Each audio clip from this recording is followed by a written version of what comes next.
Hello guys, Logan here. Today I've got the Kodak Ektra, the flopped 450 pounds wannabe camera phone from the UK. Now the phone has just been heavily discounted to 99 pounds here in the UK and to 99 euros in Deutschland.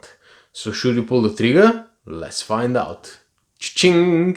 Okay guys, so let's get the unboxing out of the way quickly. Now there are a few interesting things about this box. It's not the fact that it's yellow, which is definitely nice. It's not the nice imprint over here, but it's what it says on the tin at the back. Check this out, just a few points over here. The Kodak Ektra smartphone designed for all photographers from expert to enthusiasts. Now, why is that pure BS? Because there were a few phones in the history which tried to be a camera and a smartphone at the same time, and they all flopped. And this phone flopped as well. So the second thing is that it's a camera-led smartphone that's beautifully intuitive by nature. Now this phone is actually counterintuitive, but we're gonna see about that a little bit later on in the review. And the last thing which is interesting, that it's made and distributed by Bullet Mobile Ltd. In terms of Bullet Mobile, that's a British-based company. A lot of people think that because it's a British company behind it, that's actually a British phone, which is not exactly true. Because yes, the company is British-based, but they're the same company which is producing the Caterpillar phones, the JCB tough phones, the Land Rover tough phones, as well as the Kodak Ektra. So if you're still not sure whether that's a British company or not, look at the bootloader of this phone, guys. They didn't even bother to translate the bootloader. So probably I'm more British than this company, but anyway, that is another topic, guys. So let's quickly, let's quickly get inside the box. Oh, by the way, another interesting thing. Check this out. What does it say on the box over here? It's got, you know, the SAR value. It's got all the frequencies over here. But what does it say? Countries with restrictions on operation, and basically the whole of Europe. Now, what is that? I mean, you're supposed to be selling this phone in Europe, and on the box you're saying that there are restrictions on the operation. Why is that? I mean, in Britain we've got band 1, 3, 7 and 20. These are the British LTE bands that we have. So basically that's weird, guys. That's weird. But anyway, let's get inside the box and let's see what do we have. I'm just gonna throw stuff around. Now, inside, we've got this very, very cheap strap that they've put in. Who the hell is calling me? Wait a sec. Anyway, so back to the strap. That's a very, very cheap strap, guys. This one is like £1 or 10 pence or something like that, depending on where you're gonna buy it from. Now, we've got a very, you know, generic USB Type-C cable over here. It doesn't say Kodak anywhere. And the problem is that this charger over here is totally unbranded. It doesn't say, you know, Kodak anywhere. What we can see over here is it says some high electric something. So the problem is that this charger actually charges the phone slow, guys, slower than it should be. Now let me just quickly check my notes and I'm gonna let you know what kind of recharge times should you expect. Now basically with this charger, you're getting 20% for 30 minutes of charging, 52% in 1 hour, and full charge takes about 3 hours, guys, which is ridiculous. So basically what I've done is I've tried with a quick charger. So we're just gonna chuck that in. I've tried with a quick charger, and with a quick charger I got 36% in half an hour, 73% in 1 hour, and full charge took only 1 hour 45 minutes. So you're better off using any, you know, other charger rather than this one. And of course we've got some booklets over here, warranty and blah blah blah. Now, let's quickly get to the design of the phone. Basically, the design looks like the LG Beauty from back in the day. Check this out, guys. Over here, tell me that it's not the same. Look how similar it is in terms of the rounded corners, in terms of the edge over here, and overall the phone looks very, very familiar. Now, back in the day, the LG Beauty was the first phone to shoot, 120 FPS videos, which was impressive. This phone can't really do that. So can you imagine how advanced the LG Beauty was back in the day? And on the back, you can see that that thing is similar. Now the LG Beauty could zoom in. By doing that, you can't really do anything. So I wish that they could have, copied that, but they didn't. So anyway, to me, it looks like the LG Beauty, guys. Now, the design itself is nice. I would say that I like the design. This material over here is some sort of a hard plastic, and I really like it. I've got totally no scratches on it.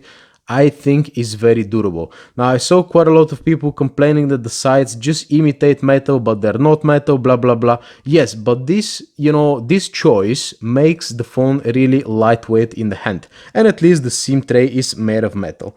Now, the buttons on the side are made of metal as well. And we've got this small point to attach your strap over here, which is not removable. Now, the problem I've got with the buttons is that sometimes I pick up the phone out of my pocket and I press this button over here instead of the power button here, which is a little bit uncomfortable, and consider something else in mind. Now is the time to say shout out to my friend Gloden from Germany. He said that probably he's gonna use this phone for a dash cam, but the thing is that have something else in mind. Let's pretend for a second that this is your holder inside your car. Now, how you gonna put this holder without pressing the buttons? Over here you've got a button, over here you've got a button, over here you've got a button. So basically you gotta kind of put it on the lens like that, or you gotta put it over here on this side, guys, which doesn't make sense. So basically for a dash cam, I have totally no idea how you're gonna use that phone. Now at the bottom we've got USB Type-C, hallelujah, and we've got a, I would say bottom firing speaker, but it's not exactly bottom. It's kind of, on the side over here. But the thing is that this huge grill over here, can you see the grill? It's not speaker. Now the speaker is like this much over here, and the rest of it is just, aesthetics. But the good thing is that when you place the phone, lying down, you will be actually able to hear what is going on. And now at the bottom, actually at the top, we've got a 3.5mm jack, additional microphone over here. Here we've got the SIM tray, and basically moving on to the back of the phone, dual tone flash, and this, infamous camera hump over here, which is simply a design choice. It's made of metal and a very high quality glass. It's not gonna, leave fingerprints unlike the OnePlus 5T. And what does it say over here? Kodak Ektra f2.0 aperture, and basically 6p lens, whatever that means. We've got the 6-axis OIS, optical image stabilization, which is not exactly that good, but we're gonna come to that a little bit later on in the review. 21 megapixel camera. So at the front we've got a 13 megapixel camera. That's the earpiece. Now it's kind of inside, so there will always be some sort of dirt going in over here, guys. Now about the buttons, they're in the wrong order, I believe, because here in Europe we like the back button over here. And the thing is that in terms of ergonomics, they're a little bit hard to reach because the phone has such a huge bezels, guys. It's very uncomfortable to hold, actually. Overall, I really like the design of the phone. It's very, very uncomfortable because you kind of hold it like that. But the thing is that your finger is always somewhere over here. And when you hold it like that, that's a little bit uncomfortable. So basically you gotta hold your phone something like that, which is very weird, guys. And you can't really reach the back button because check this out, the back button is over here and you're touching over here. So basically if they have, put these buttons a little bit more closer to each other and just reverse the back with the recents, is gonna be perfect. But I guess, what I'm gonna say, it is what it is. So basically, bezels wise, we've got a huge bezels on this phone, guys. You can see where the screen ends over here and over here. Huge bezels. This might be the new bezels champ. Now there's the Xiaomi Mi Note 3. Oh man, there are so many of them. 5.5-inch screen. Over here we've got a 5-inch screen. Check this out. They're more or less the same. And that's probably, the biggest 5-inch screen, but at least the screen is 1080p of a resolution and it's very bright, guys. Check this out. That's a very, very bright and nice screen. The saturation is good, it's very nicely calibrated. You've got the color profiles as well. So basically you're gonna have absolutely no problems with the screen. Let's check a couple of wallpapers quickly. So check this out, guys. Color reproduction, contrast, everything is on point with this phone. You don't really expect that from, you know, a £100 phone, but don't forget, this phone was costing £450. Even now, if you go to the Kodak website, you can find it listed for £369, guys. So yeah, just don't buy it from over there. But the screen is good. Is good. I'm very happy with it. So overall, yeah, 5-inch, 1080p, excellent screen. The screen is very good. I'm happy with the screen. But the question is, could the Helio X20 handle those 1080p resolutions on the screen? And the answer is, well, kind of. The phone feels quick overall, but sometimes when you try to open up some, you know, a couple of applications, it might slow down a little bit because you've got only 3 gigs of RAM, and they're really not enough nowadays, guys. Now the software is pretty much stock Android. The only addition is the Kodak applications over here. The gallery is actually very nice. The Super 8, now that's an application for the camera where if you shoot a video, you can kind of apply a couple of effects over here. It's pretty much useless, but at least it looks nice. Now, what else do we have in terms of Kodak? That's their website and forums. And the last application is prints. Basically, you can open up this application, upload your photos, and get them printed and delivered to your home. I really don't know anybody who does that nowadays, but you know, why not? Why not? So in terms of, let's say, bloat, that's about it. You've got no additional extras, and of course the camera application. Now in terms of updates, the phone is forever stuck at Marshmallow. Now the phone came out in early 2017, realistically speaking, and you're still stuck at Android 6.0. The security patch level is from 5th of July. That's a shame, guys. That was like 7-8 months ago. And the thing is that when I got the phone about 2 weeks ago, I had a couple of updates actually. I had a couple of updates, which is nice, and I thought, oh man, this phone is gonna get supported. But no, 5th of July 2017, guys. And when you open up the XDA, there's totally no development for this phone. There are no known root methods, absolutely nothing. Now I've reached to Kodak and I asked them something about the back buttons over here, because the back buttons, when you press them, they light up for just 10 seconds and they go down, which is basically the only behavior of these buttons. You cannot download an app like on the Samsung phones. You cannot download the app and control the behavior of these buttons.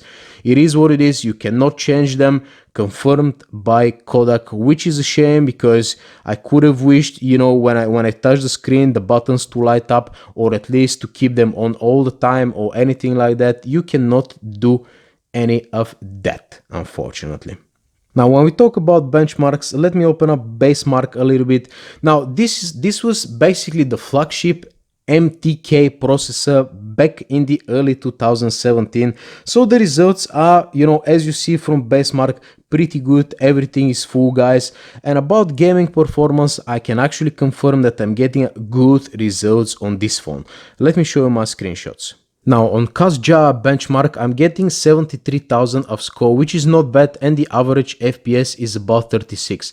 Now, according to my experience, that translates in excellent gaming performance, because the average FPS here, you gotta double that to achieve, you know, the real-time results. And basically, Epic Citadel can confirm that 55.7 FPS on a full HD screen and ultra high quality. So basically, no matter what kind of game you throw at it, you're gonna have absolutely no problems with the gaming performance, which is something unusual for. Let's think about this phone this way: €100 or £100 phone, or £100, it's 130 bucks in the US. So basically, for $100 or £100, this is one of the very few phones which can provide an excellent gaming performance, guys. So when we're still on my screenshots, let's talk about battery life a little bit. 3000 milliamp hours of battery, powerful processor, 1080p screen, so you expect no miracles from the battery. So let's see what I'm getting, guys. Now 4 hours and 8 minutes Wi-Fi only, 4 hours 35 minutes with 1% left, 1 hour only. 3 days and 19 hours. Now that's a test that I've done on my second SIM card. Basically, if you use your phone lightly with just a couple of conversations a day, you can get about 3 days out of it, which is not brilliant. That shows that there is some background drain, but you know, it is what it is. Yeah, so Wi-Fi only 4 hours 3 minutes, guys. Now LTE over here 3 hours 27 minutes. That's with very heavy Mortal Kombat gaming. As you can see, 2.5 hours of gaming, and I'm getting 3.5 hours of screen on time, and that's on 4G LTE. That's an excellent result. Now continuing to the 4G, 3 hours 37 minutes. Over here I've got 4 hours with 5% left. Over here LTE again 4 hours 66 minutes, and over here that's the Wi-Fi 4 hours and 20 minutes. Wi-Fi only 3 hours and 24 minutes. I can see the Mortal Kombat I've been playing again. So basically battery life, I would say it's solid, because that's one of those phones which doesn't really have a huge difference between LTE and actually Wi-Fi. So basically heavy on LTE 3.5 hours, and heavy on Wi-Fi 4 to 4.5 hours of screen on time. Again, considering the 3000 milliamp hours of battery, the hungry processor, I am happy with the battery life, guys.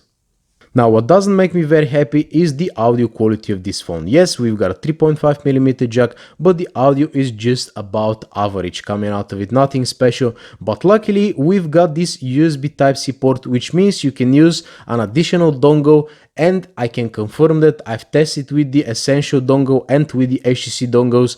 The headphone output can be boosted quite significantly using one of those dongles. So kudos to Kodak for implementing USB Type-C standard over here, guys. Now moving on to the speaker of the phone. As I told you, the speaker is just over here. That's an illusion that the speaker is so big and powerful. It isn't, guys. Let me play something to you and I'm gonna tell you what I think. Max volume. That's about it, guys. If you can hear my voice clearly, the speaker is not very loud. Check this out. So the speaker is basically just right over here, guys. So yeah, what I think about the speaker is not very loud, it distorts at the highest volumes, and overall is a little bit annoying, guys. But at least when you play something, when I just come back to that, check this out. You're not blocking the speaker at least, which is good.